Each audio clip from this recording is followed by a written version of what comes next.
What's up, everybody? Corey from My2Cents, and today we're going to do a quick case review of a Caseology. This is the Wavelength series, so it's got a kind of a textured grip back.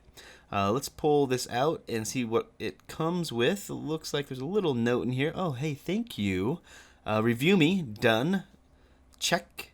And, oh, I should actually become a member of the reviewer program. Anyways, so let's take a look at the case itself and get a nice close-up visual of it. So you can see that it's got a nice textured grippy back, which is a softer TPU, and it's got a good camera and power button cutouts, little Caseology logo at the bottom. It is a softer TPU case, but it's a little bit thicker on the sides. Good Caseology logo. We have our volume up and down button here.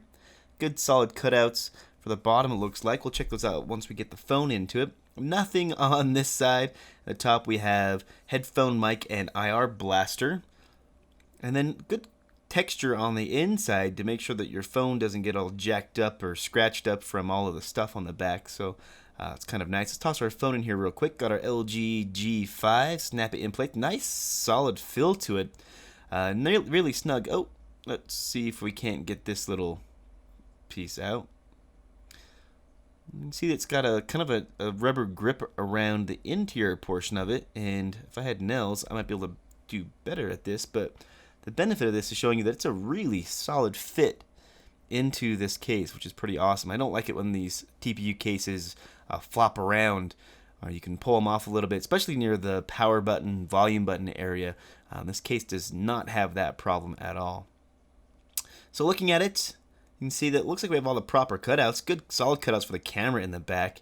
Let's see if it affects the home button. Definitely not at all. You still have full access to the fingerprint sensor on the back as well, and the power button, I mean. So we have both of our cameras nice and open, and you can see that no problem putting it down on the back. It's not going to scratch anything. And you can do the same thing with it on the front as well. Let's take a look at the buttons. One thing about these buttons on the side like this is they don't really give you that tacky feeling that you'd normally get, and this one is not great. I'm having a hard time getting the volume to work. It looks like it's fairly consistent at this point. I can push up above it and it'll raise and lower the volume also. I'm not even pressing on the button itself. So it looks like this volume rocker area might need some work. And the only problem with that would be is if you're trying not to raise your volume, and you could raise it accidentally by pressing above the button even and holding it. And it looks like below also. Yeah, there we got the volume to pop up. So I'm not even touching the actual rocker on the case at this point. Huh, well that's interesting. Now, I just want to show you this because I'm not being nitpicky. It just does, it actually won't even rock the volume down at this point. I mean, that right there is going to be an unfortunate issue with this case. I mean, other than that, this case is fantastic. I'm really liking it, but without a functional volume button, I mean, I guess it works about 50% of the time. I mean, but without a consistent volume button, I mean, that's a huge issue for this case. So looking at it, cutouts are all solid on it. All sides seem to fit nice and snug. You can put it face down, no problem.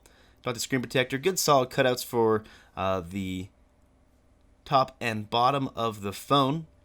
Now, if they could fix that volume button, I mean, I would give this a good rating, 4.5 star if I could. But with that volume button just not being consistent, I have to give it a 2 star. Sorry, guys. Thanks for watching. Peace.